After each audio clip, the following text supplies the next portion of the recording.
Wow. Here we are again. Here we are again. A little bit later this morning on purpose. I didn't want it to be too dark for filming. Yes, there's Lucky the dog. She decided to come today. Probably about 6:10 now.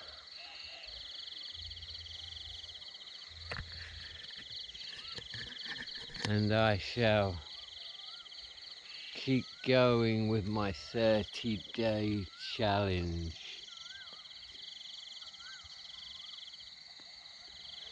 This might even be day 20 today. Yeah. Everybody's getting ready to go back to Bangkok, I think, today and tomorrow. Many of them will go this morning because they don't want to get stuck in the big traffic grid. Monday the 5th, they're all back to work.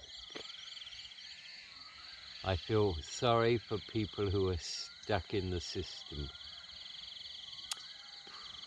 I had a few years of that. If I had $1 for every morning I stood to attention at 8 AM to sing the national anthem or to listen to it, I'd be a wealthy man right now. Well, I'm wealthy anyway, but I mean financially. So today I thought I'd talk about cross-cultural relationships and living in rural Thailand. A few tips for people. What to do, what not to do, what to watch out for, stuff like that, which might be useful to quite a few people. First, let's talk about cross-cultural relationships, specifically foreign guys, Thai women, because that's what we're dealing with here, is it not? Well, every relationship has dynamics. You know, it has to by default. And it's hard enough when the two parties come from the same culture. They have the same values and beliefs. But when you've got two people from different cultures who come together, boy, it can get real tough, as I'm sure many of you would appreciate. Let's look at typical scenarios. Okay, let's say the European guy comes over here, meets a girl, spends 3 or 4 weeks with her on holiday, they get on very well, he goes home, they keep in touch. He decides to come back a few months later, he comes back, the relationship develops well.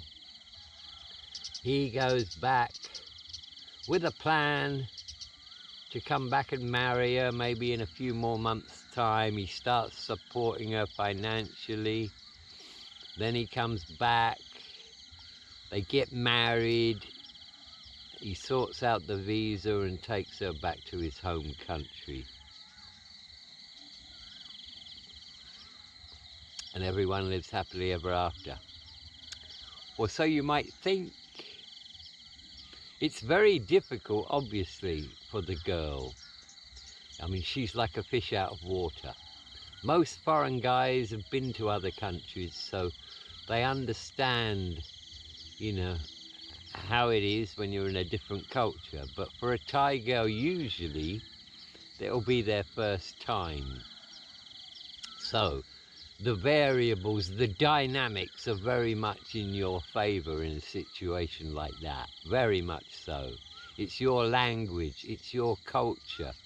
You're on your home territory. You know, think about a football match. If you're playing at home, you've got a distinct advantage. You know the pitch, you got the crowd on your side. So it's a little bit like that. And it can be tough for the girl. You know, she's really got to absorb a lot of change. And whether or not, how easy that is, it really depends on any preconceptions that she may have about it. You know, if she thought that coming over to the UK, for example, she'd be living like a queen, you know, and everything would be hunky-dory and everything would be done for her, then she's got a bit of a shock coming to her.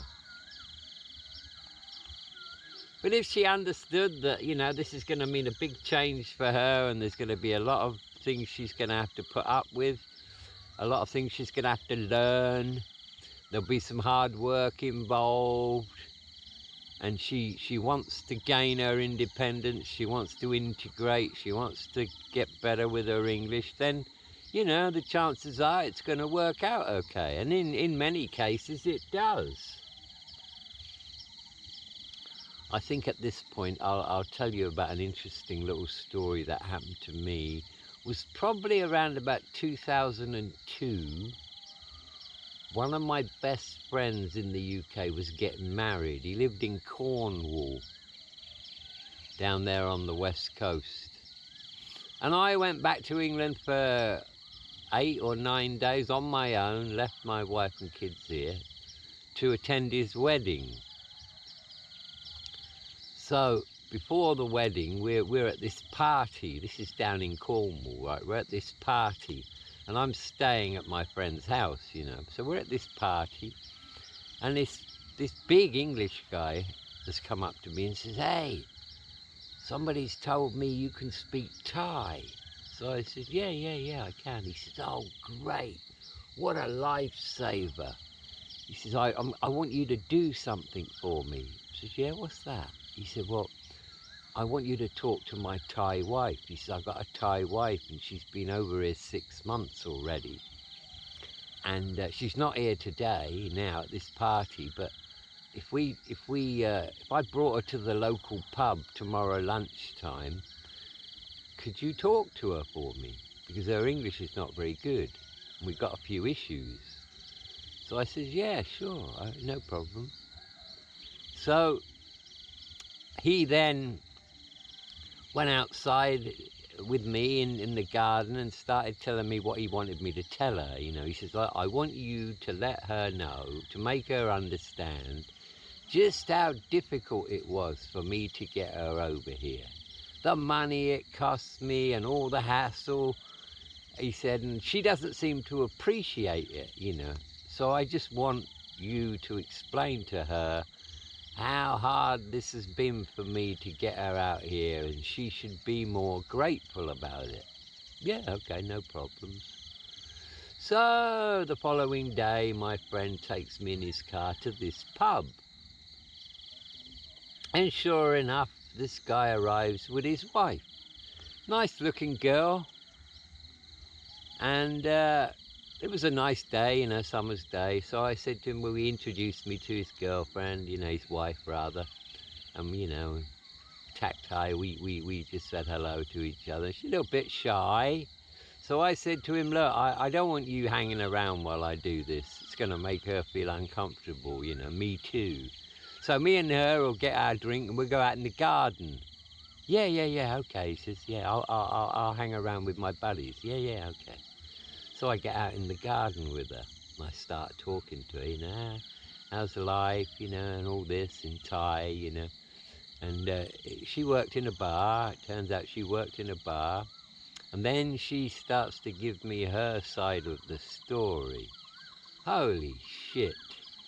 This guy took her passport off her as soon as she arrived, didn't let her out of the house, gave her no money, wouldn't let her make any Thai friends at all, and treated her like a slave. Yeah. And he beat her a few times too. She didn't want to be there anymore. She wanted to go back. So I'm listening to all this. Wow, okay. She was in a terrible state emotionally, you know. She said, I'm scared of him, you know. He goes out drinking every night, and when he comes back, you know, it all has to be how he wants it to be, and he's always complaining, you know. A real arsehole, basically. Although, of course, he would never show that to me or any of his buddies. Big dude as well. I wouldn't want to mix it with him. So I start talking to her, and I said, oh, wow, this is terrible, you know. I said, well, look, has he got your passport? She said, yeah. I said, how many times has he laid hands on you? She said, oh, 4 or 5 times in the 9 months that she'd been there. And I said, now, did you ever go to the police about that? Oh, no, he wouldn't let me out the house. You know, I'm confined to the house. And his mother-in-law was also on his side, and she used to come, his mother rather, she used to come to the house during the day when he wasn't around, when he was at work and stuff like this. So it's quite controlling. So I said to her, have you got any money? She said, yeah, I have. I've got maybe £200 that he doesn't know about, but I've got it, yeah. I said, okay, have you got photocopies of your ID or anything like that, of your passport? She said, yeah, I've got photocopies of my ID, I've got photocopies of my passport, I've got some documentation from the British government about visas and stuff like this. I said, okay, well, what you've got to do is you've got to escape. That's what you've got to do. I don't have my passport. I said, don't worry about that. What you've got to do is get out of the house with a bag. You know, you're not coming back, so you've really got to take everything you want. And you've got to get yourself down to London, and you've got to go to the Thai embassy. And when you get to the Thai embassy, you tell them everything about what's been going on. You tell them you want to go home. You don't want to be with this guy anymore. And you know what? I said, they'll fly you home. She said, will they? I said, yeah, your government will fly you home. And so we hatched a plan. And halfway through it, he's come over. How's it all going? I said, oh, great, it's going really good. You know, I'm explaining everything to her, and she really didn't realise just how much effort you'd put into all this, you know, and she's really a little bit surprised, and she does appreciate all the things you're doing for her, and, you know, she will try hard. Oh, well, that's great, mate, you know. Should I get you another drink? I said, yeah, get me and her another drink, you know. So I sent him off on his way, and she said, oh, thank you so much. She said, when he told me yesterday that he's got a friend of his who speaks Thai, I was terrified that, you know, it's going to be a bad thing. And I said, no, not at all. I said, we'll have to keep this between me and you know, we can't let him know, we can't give him any kind of idea of what we're planning to do here, but you got to get away from him, you know. I said, it's a shame you hadn't got any police reports about, you got any photographs of bruises or anything like that? She said, no. Anyway, I don't know what happened. I left that pub that day and, you know, left him with her and said goodbye to her and said goodbye to him, and I have no idea what happened. But I hope she took my advice. I hope she jumped on a train and got to London and got herself to the Thai embassy, because I know that in a situation like that, they'd send her home. They would, you know. I don't know, she'd probably have to pay back the airfare when she got back, but she just wanted to be home, you know. That's all she wanted to do, was get home. She was terrified. It was an awful situation for her. So yeah, that was really my only experience in England about meeting couples, you know, Thai English couples. But yeah, a sad story indeed.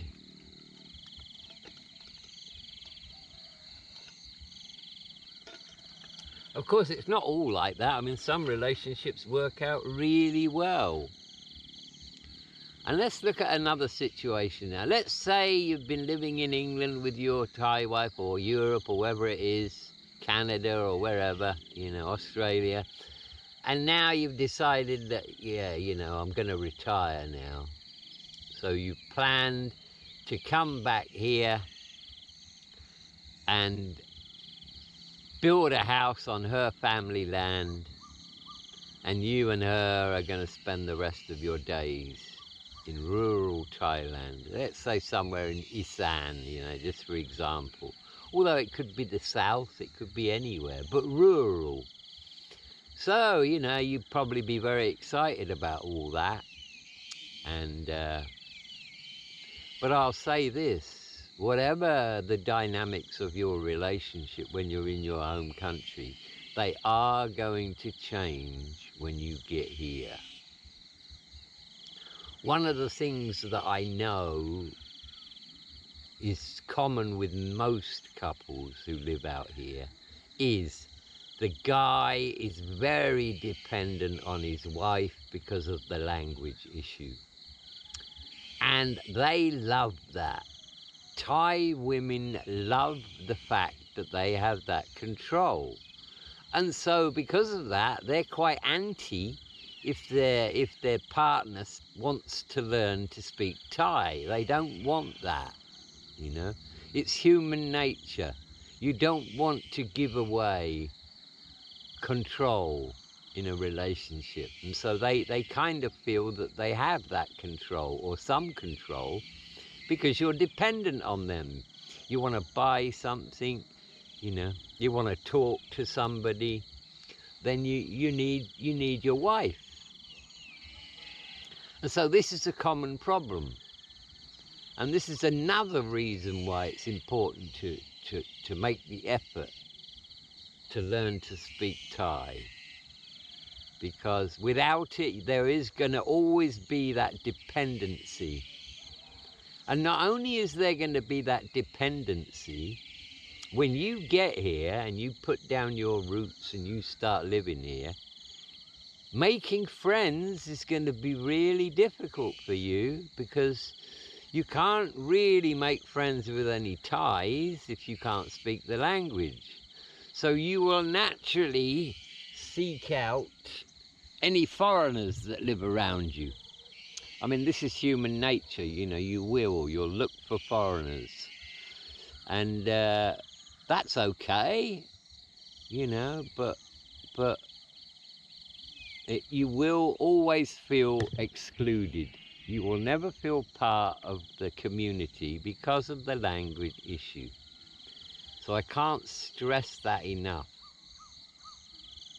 Now, you could make the effort to speak the local language, you know, the Khmer language, but I wouldn't recommend that, because all Thai people can speak what we call Phasa Glang, you know, Bangkok Thai, regular Thai. They can all speak that.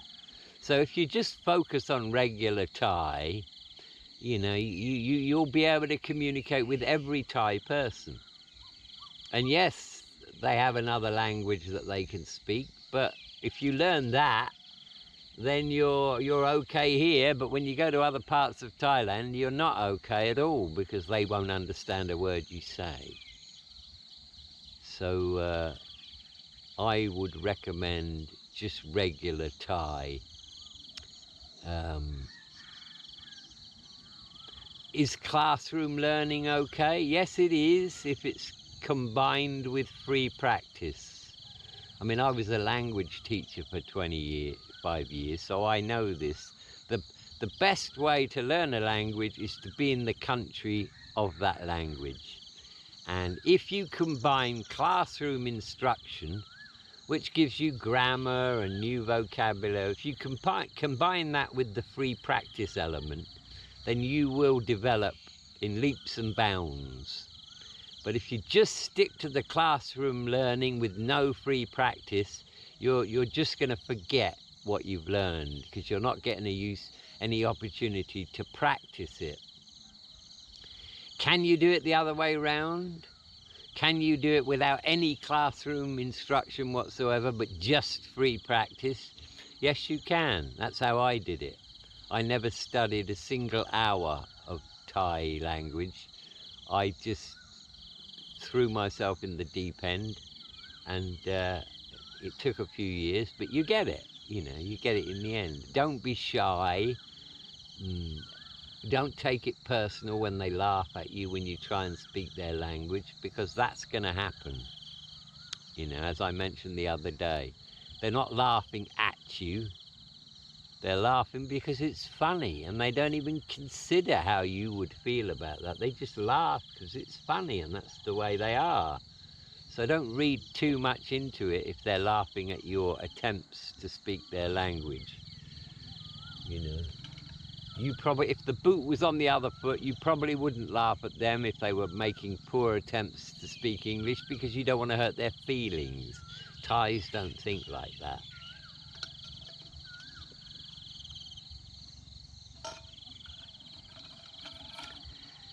Yeah, now, talking about dynamics of relationships, you know, I think it's really important to say that from day one, you have got to lay down certain lines that can't be crossed. I know a lot of foreign guys have great difficulty when it comes to supporting their wife's family.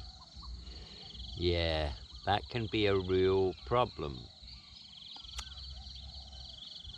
One piece of advice: never ever ask a Thai woman to choose between you and her family, because you'll always lose. She'll always choose her family.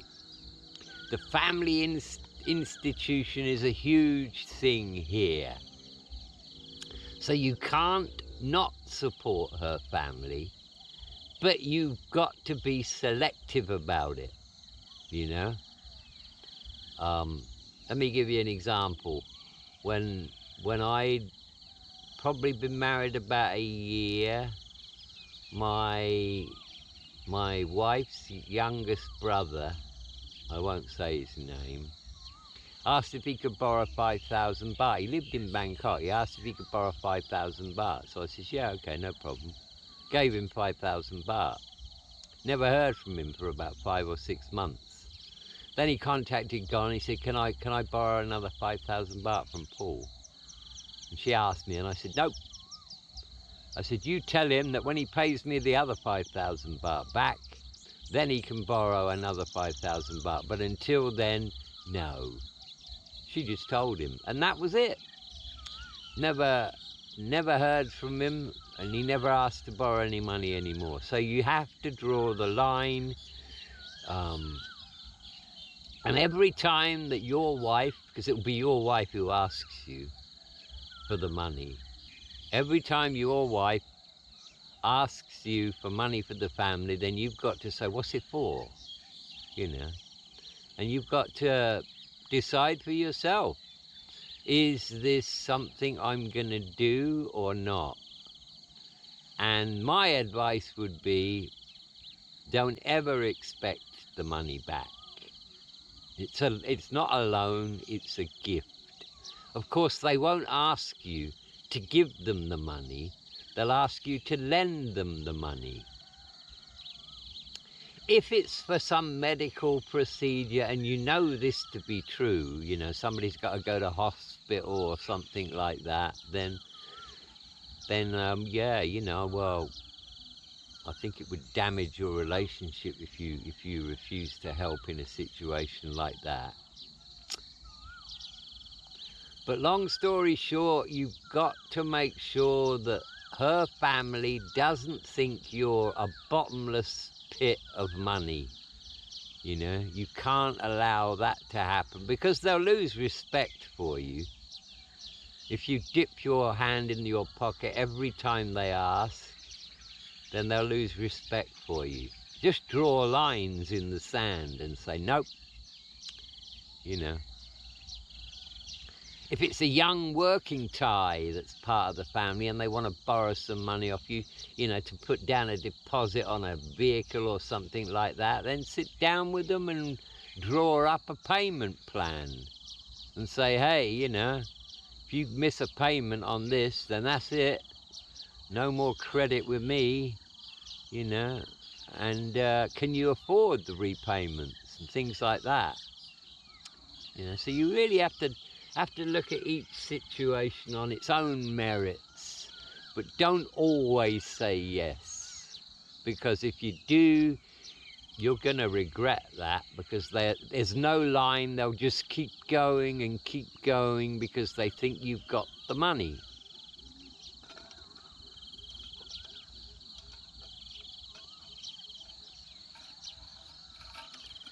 Building the house on her land, and then the relationship goes tits up. Have you lost everything? Actually, no, you haven't. At the beginning, you can go to a lawyer, you know, and you can get an agreement written up whereby if you ever split up, that you are entitled to half the value of that property. And if they don't want to sell the property, then they have to pay you half of the value. And if they don't do that, then I think, I mean, don't quote me on this, but I have spoken to a few lawyers, I think you can take them to court and force the sale of said land and property. I mean, you can't own land, I'm sure you know that. But if we're talking about it's on her land, well then basically you are entitled to 50% of the value of the property, not the land, I think. So if the house is worth like 3 million baht, then you're entitled to 1.5 of that. And from what I've heard, I mean, I have no personal experience of court cases like this, but from what I've heard, the guy gets you know, it's fair, it's not biased towards the Thai. So have an agreement drawn up. Prenups are good ideas too if you're a wealthy person. That, you know, you just make it clear that any assets that you have before you met her are not included in the arrangement. And if she's not happy with that, that's a huge red flag. So yeah, you know, however you start your relationship with your Thai partner is very much going to determine how it continues. Sometimes you've got to be cruel to be kind. And regarding money, if they know where they stand, if you're quite clear about things from the off, they're usually okay with it. They usually are. Okay, so let's imagine you do come out here. You have built your little house. Everything's hunky-dory. You know, you've got yourself a motorcycle and a pickup. The house is all finished and furnished, and you're here. You've got a nice pension. What you gonna do with yourself? Yeah. You've got to have hobbies. If you've got nothing to do, oh boy, problems will surface. You'll probably get into drink. You'll seek out other foreigners and you'll form little groups and you'll end up getting drunk together, and you'll spend all your time complaining about the way Thais do things and all kinds of stuff like that. I'm sure there's loads of Falang who live in rural Thailand, and that's their social life, you know, their little get-togethers, and you just alienate yourself. Now what you've got to do is find a passion. It might be golf, it might be fishing, it might be snooker, it might be riding a mountain bike around. You've got to find some hobby that you like, and then you invest your time in that, you know. You're not stuck at home all the time and at your wife's beck and call. Because if you allow your Thai partner to do that, they will get on top of you. You know, they will. And so you've got to avoid that at all costs. Communication can be another serious problem. I mean, I've only got personal experience to go by. But when I met my wife, I was 80% fluent in Thai. I'd been to 70 countries in the world. I was well-traveled, very streetwise. And so the dynamics in our relationship were totally in my favor. You know, she hadn't really been anywhere. She'd been a maid for a Western couple for about 5 years, and before that a Japanese couple for 5 or 6 years, and before that she worked in a sewing factory, and before that she was a school kid in Isan, here where we are now. So my wife hadn't really traveled much at all, didn't know much about the world at all. So we had no communication problems in our relationship because I was virtually fluent in her language. She couldn't speak English at all when I met her. Well, hardly. So yeah, that's just my personal experience. But, you know, if there's a communication problem between you, you know, let's say that her English is kind of okay about basic stuff, but you know, you couldn't have a serious deep conversation with her, and your Thai is like probably not quite as good as her English. Well, that puts you both in limbo, doesn't it, when it comes to sitting down and talking about the relationship. Well, I don't like this, you're always doing this and you're doing that, and you never do this, and I try and do this. You know, you're gonna have problems if there's a communication problem. It just makes things harder if you can't communicate at a deep level. And I think also, you know, we have to understand that relationships, they take work. It's hard work to keep a relationship going.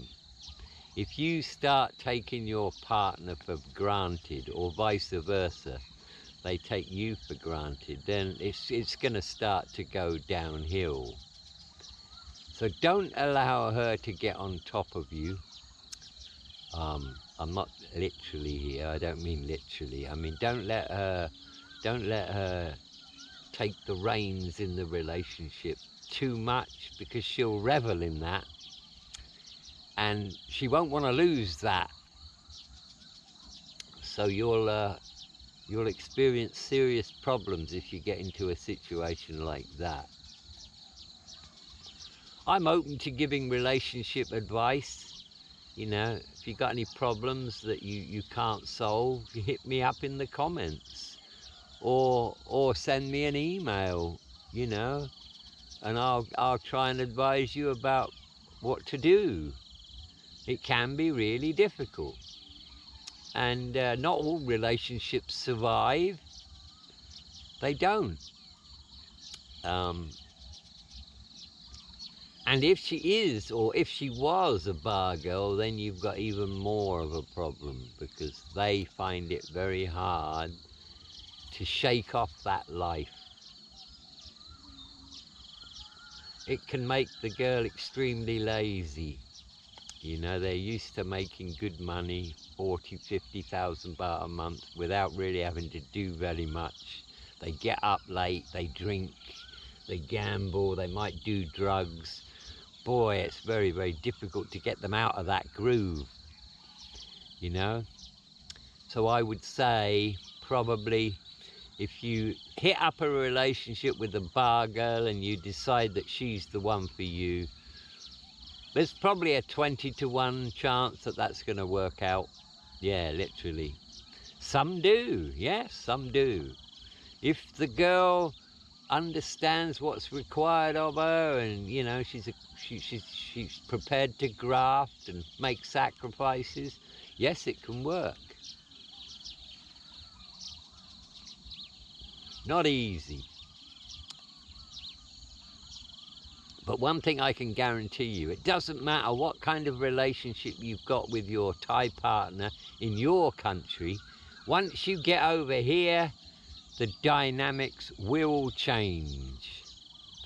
And so you've got to be very careful about what you allow to happen. Some families are very good, you know. Some families, you'll come over here and they don't ask you for money. You know, they're very independent. You might be lucky. But some families are the opposite. They see you as, you know, an ATM, a walking ATM. And the moment you arrive and you live there, then they'll funnel whatever money they can out of you via your wife. They'll never ask you, they'll ask her. And of course, sometimes she'll say no. She understands, and she'll say, no, I'm not asking him for that because of this or because of that. But that's putting the family in against you, isn't it? And if that happens, then she normally will side with the family. I've known a few relationships go tits up because the guy made the mistake of saying, well, it's either you or it's either me or your family. You make a choice. And if you ask her to do that, then I've never heard of a situation where she's chosen the guy over the family. It just doesn't happen. And of course, you got the other thing to think about too, is face. You know, she does not want to lose face. You're there with her and all her family is around as well. So you've got face to consider. Yeah, you don't want her to lose face in front of the family. And when you have disagreements, you know, you've got to do it between you and her, and you've got to be firm about things. I mean, you know, women generally speaking are very good at getting what they want. You know, they know how to do that, and Thai women are especially so. So she might push it, you know, whatever it is that she's after for her family, she might push it. And you've got to make a decision. Do I allow this or do I not? Yeah. Sun's coming up, still cold. So, yes, relationships can be difficult.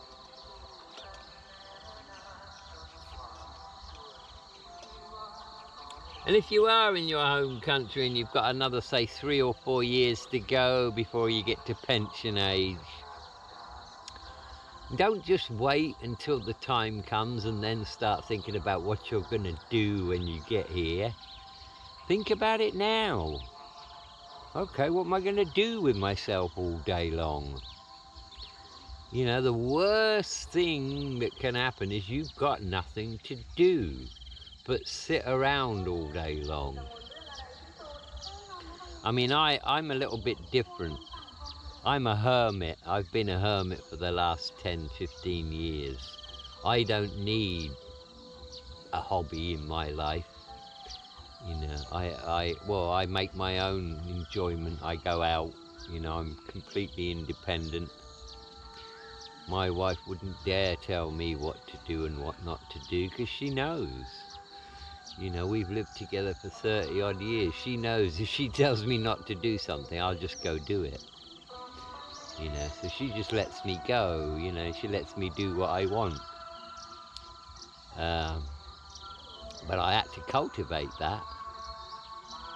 You know, and I do realise that not everybody starts out in the relationship like I did with mine. I was completely in control, as I mentioned just earlier on. You know, it was all in my favour. Even though we were living here, in Bangkok or wherever I was teaching, I wore the trousers because I had all the dynamics were all in my favor. And I do understand that with other people it might not be that way.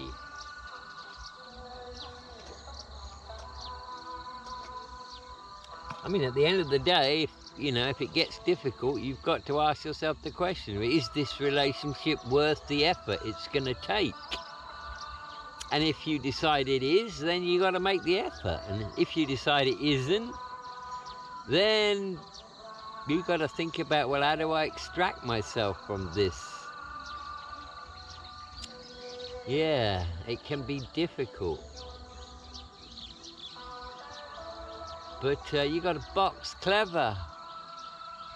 I've never had any problems with women in my life because I've always been honest with them.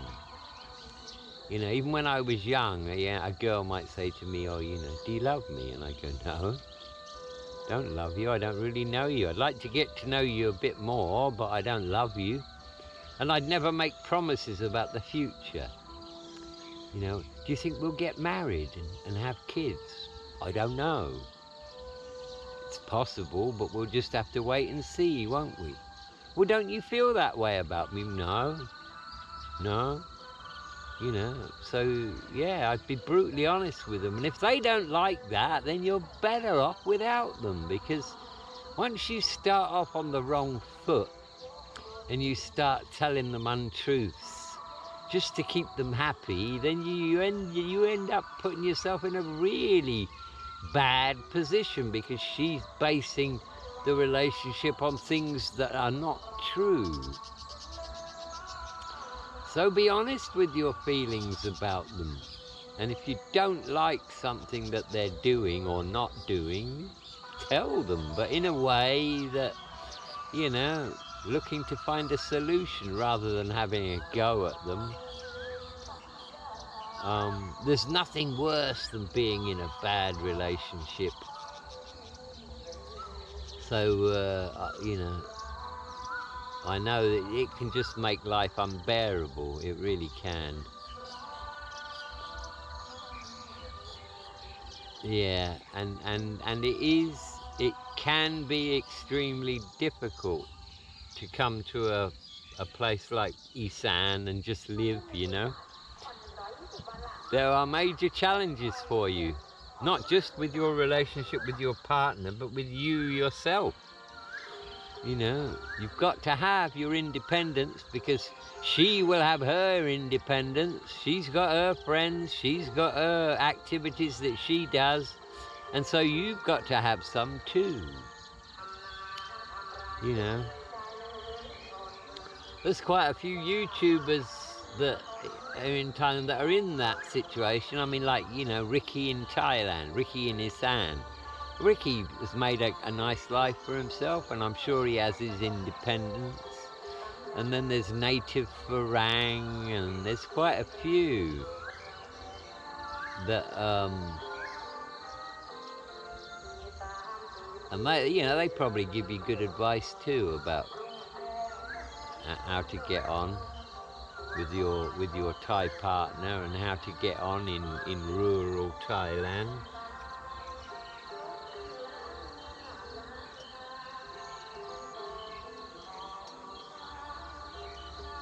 It's not all hunky-dory. And it might be hunky-dory at home, but when you get here, don't expect it to be the same. It won't be the same. It's going to be different.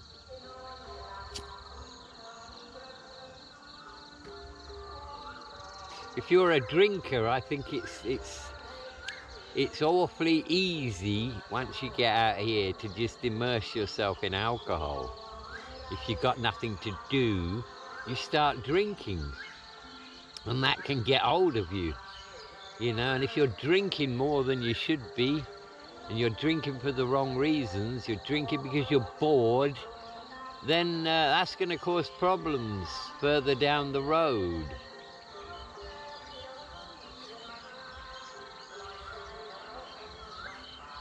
The language is the key. You know, I mean, we got technology now, you know. Doesn't matter where you live in Thailand, you can sign up with a Thai female teacher, and you can have Zoom calls 3 or 4 times a week where you learn with them in that way. You know, you don't have to actually enroll in a class and go to a school. You can do it all online.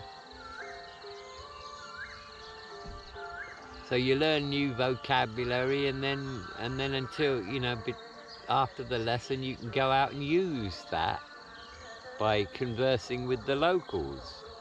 And they're always happy to talk to you. But it isn't just going to happen. Learning Thai is not just going to happen. You're not just going to wake up one day and you know, you're going to be able to speak Thai. It takes a lot of hard work, but the rewards are worth it. Not just in your relationship, but in your life in general.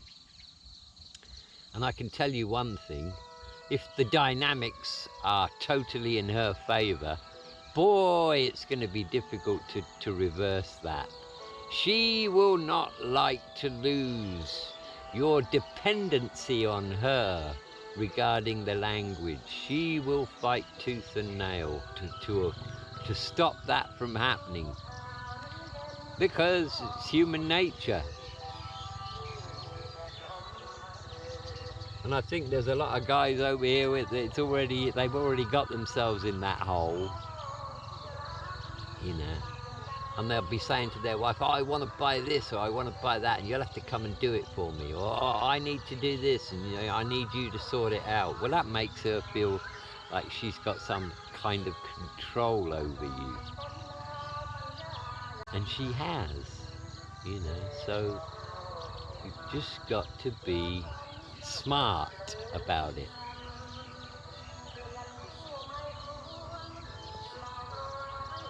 And you know, like any relationship, you know, not just with a Thai, you gotta be unpredictable. You gotta do nice things. You gotta surprise them sometimes, you know. Buy them little gifts, make them feel good. I mean, this goes without saying, you know. If you become totally predictable, if your partner can totally predict everything you're gonna do, that's not a good sign at all. And if you know if you can do the same, then yeah, you know, there's no spice in the relationship. It's all about give and take, really.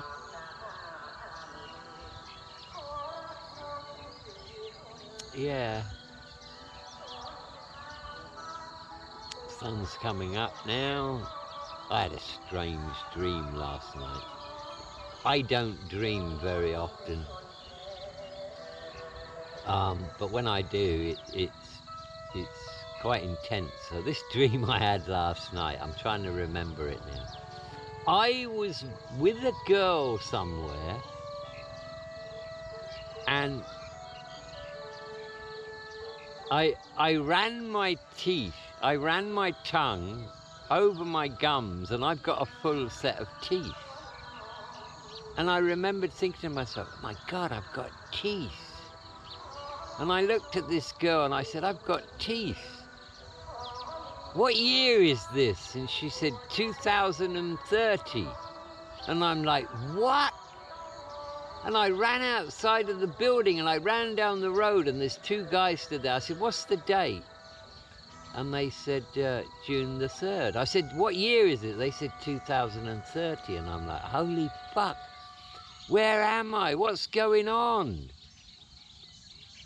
And then that's all I can remember. Isn't that weird?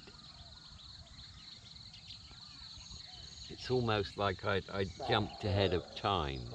Right, it's battery time. Be with you soon.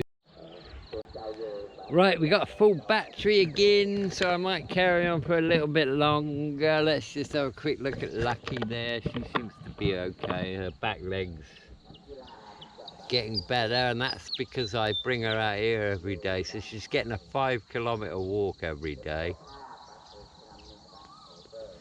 which is good.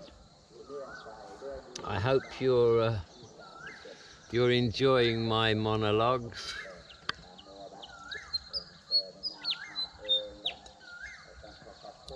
There's that lovely little bird up there. I doubt you can see him. He's one of them lovely little black and white jays that bounce around everywhere. They got lovely tunes. Oh yes, let me give you an update on something. You may remember I told you about the sports day. Well, I only videoed about 25 minutes of it, and the music and the commentary was so goddamn loud. There's no way you would be able to hear me if I spoke. I did, but when I looked at the video afterwards, I thought, no, I'm not going to put that out. So apologies there, I'm not going to put that out. But either today or tomorrow, I am going to interview that 87-year-old man that I met. What a character he is. That's one you really don't want to miss, because he's going to be telling us what life was like 80 years ago. Whoa! There can't be that many people in Thailand still who are that age and who've got that kind of memory, but he does. So that's one to watch out for. So no sports day. It wasn't school sports in the end, it was the village. There's 4 villages. East, west, north and middle.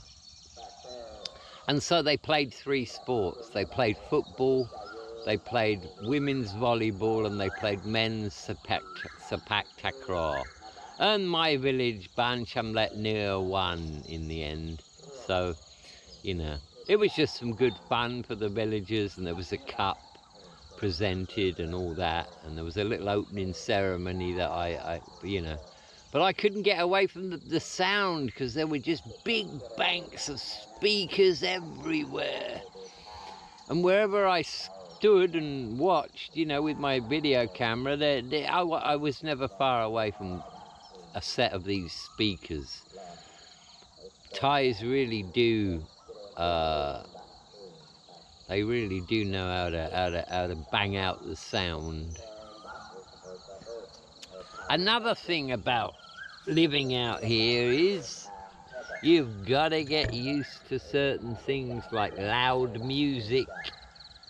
You know, don't let that upset you, because it happens. You know, somebody up the road will have a party for 3 days and they'll put a tent out and there'll be music blaring all the time. But there's nothing you can do about it. So living in rural Thailand is a lesson in tolerance. And you can't escape that. And if you can't be tolerant, it's going to drive you crazy. Fireworks during the festivals, you know, you've just got to get used to that, and you just got to put up with it. They won't change for you. That's one thing you can be sure of. And we get our share of it, you know. You can probably hear that, but I'm listening right now to the guy who's the Puyai Ban, the head man of the village. And he's talking about the sports day we had the other day and how everybody came together, and he thanked the organisers, and he's thanking all the participants.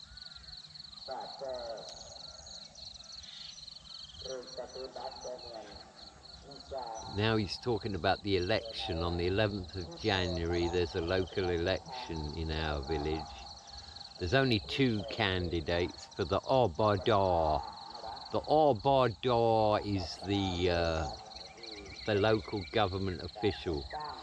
And our Obador will go to little government meetings, get all the information, stuff like that.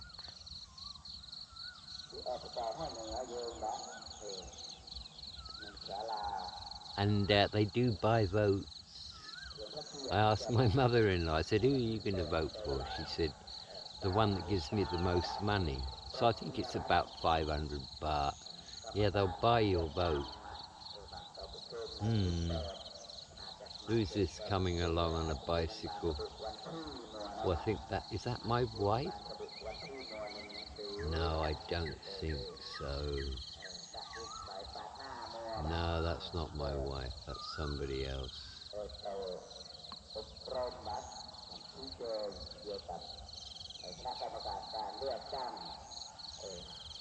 Yes, it's somebody else.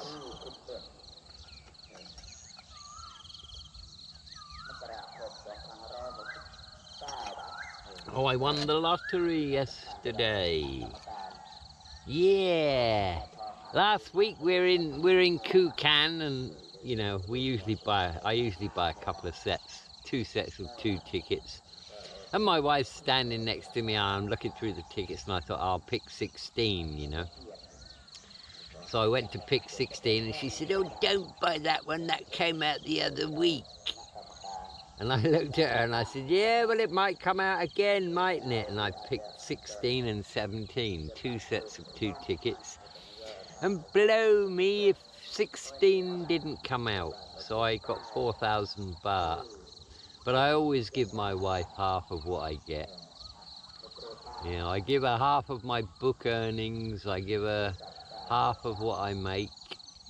And she does the same. If she makes any money, she gives me half. So I'll end up with 2 grand out of the 4 grand. But yeah, I win maybe 3 or 4 times a year, sorry. 2 numbers or 3 numbers. I always buy lottery tickets, and I know the chances of winning the big one are minuscule. But the way I see it is, if Lady Luck is trying to find you and you don't open any doors, then it's never gonna find you. So I always buy a couple of tickets every 2 weeks just to open the door. And as I said before, if I did win shitloads of money, I'd probably give it all away.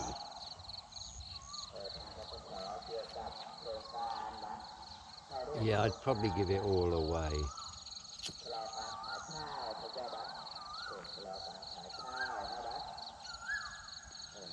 There's the cow. Is that the coal? The Asian coal?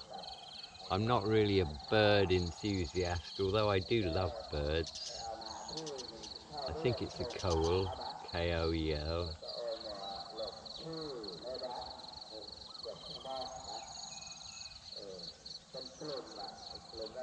And what am I going to do today? Not sure what I'm going to do today.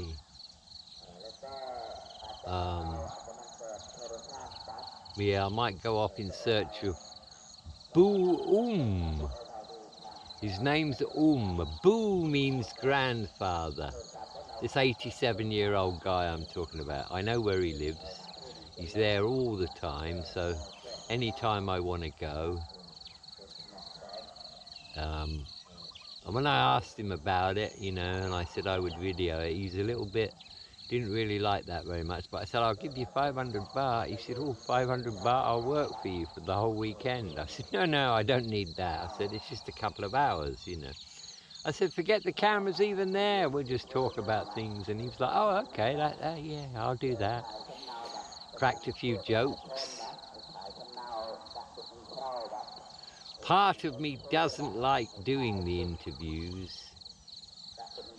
I wonder if you can guess why. It's so much work with the subtitles. Takes me less than half an hour to put together one of my monologue videos. But if it's an hour-long interview with somebody, then that's 4 or 5 hours work right there, because every single word that's spoken, I have to put subtitles in. And that's quite a lot of work. But I'm happy to do it. I'm happy to do it. We have to do things we don't like sometimes, don't we? We do indeed. Life isn't always a bowl of cherries.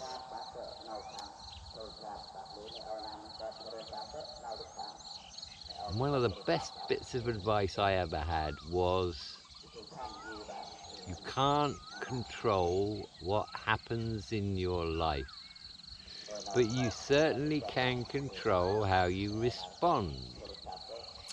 And that's always resonated with me. You know, even when things don't go your way, it's no big deal, you know. It really is no big deal.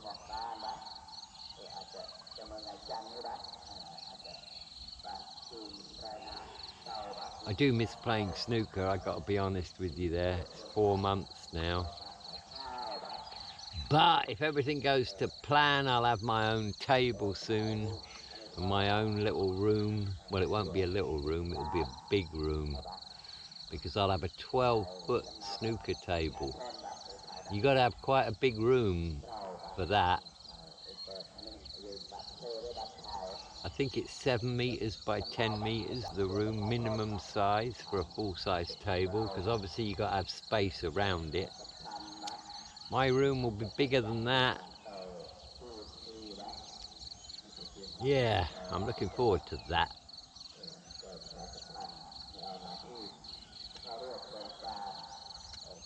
You know, I finally decided to give up on my quest for my UK pension. Robbing bastards they are, excuse my French. 3 times now I've sent them the letter with the form they've asked for, and they say that, oh, you'll get a reply within 15 days. I've had no reply at all.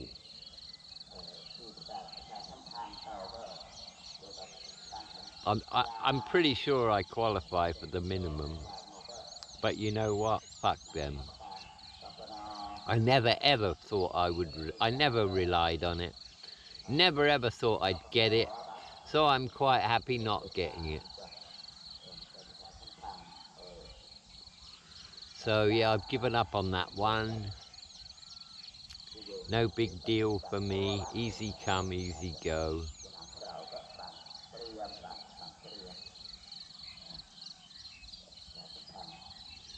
Yeah.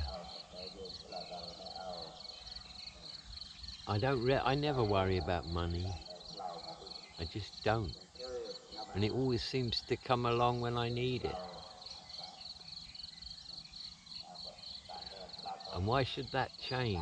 You know, there's no reason why that should change.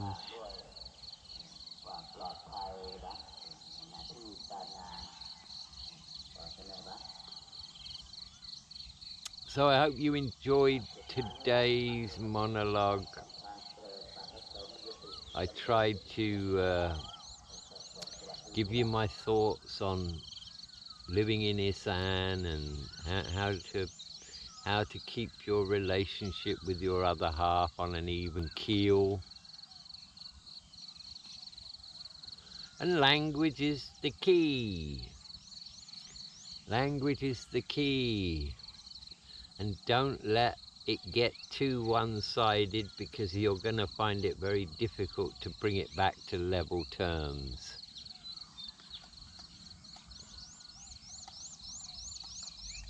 Make sure you have your independence. Have your own life, and have your life with her, but have your own life, have your own interests, have your own passions. Get yourself a mountain bike and go and explore. And if you can't speak a word of Thai, never mind, try. You know, you gotta start somewhere. But I know quite a few foreigners who mastered the Thai language, because they've understood that if they're going to spend the rest of their life here, it's a critical aspect. And it is. It's a critical aspect. I've got to stand up now. I've been squatting for an hour and 20 minutes. I've got to stand up now. Oh, boy, those knees. Ah, ha ha. Getting old, you see. my soul container is getting old. And I'm fine with that, you know, but you got to keep active. I've got to keep active. There's Lucky, look. There she is. She's doing great. She loves it out here, much better than she did in Bangkok. She likes the countryside. She does bark at strangers a little bit, don't you, good girl, eh? Yeah. Like that, no? Yeah, she goes everywhere I go. She goes everywhere I go. So I'll shut this down now then. We're at what? We're at about 55, 60 minutes. I don't really want to go any longer than that. So once again, I think I'm on day 20 now, 21 even maybe. 9 more days to go, and then I might take a few days off. Hope you appreciate my efforts. I do enjoy doing it, and I hope some people get some enjoyment out of it. So, Triple T, signing off once more. Until the next time, wherever you are on this wonderful planet, have a great day. Don't take life too seriously, it's just a game. And enjoy every moment of it. And because one day it will come to an end.